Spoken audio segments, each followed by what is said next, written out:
Noradrenaline is used every day in the intensive care unit, and it's extremely important to know how it works and the indications for when to use it.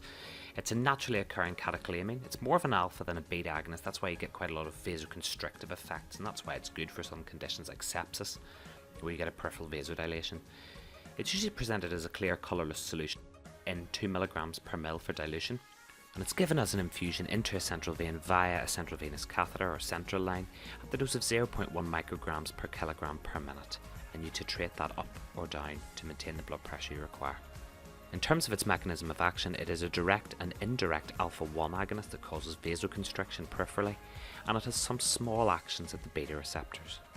As most if not all of us will know, it's used as an infusion to maintain blood pressure and systemic vascular resistance, and this is particularly useful in sepsis.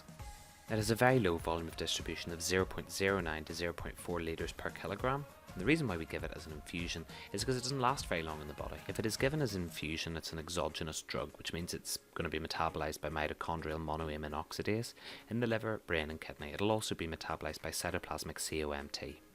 After metabolism, noradrenaline is excreted as VMA, which is 3-methoxy-4-hydroxymandelic acid. I would just remember this as VMA.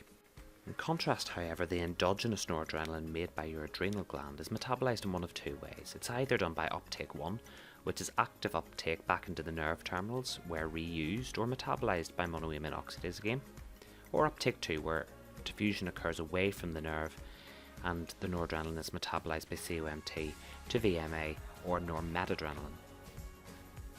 Now on to the part you're most interested in, the effects of noradrenaline in the body.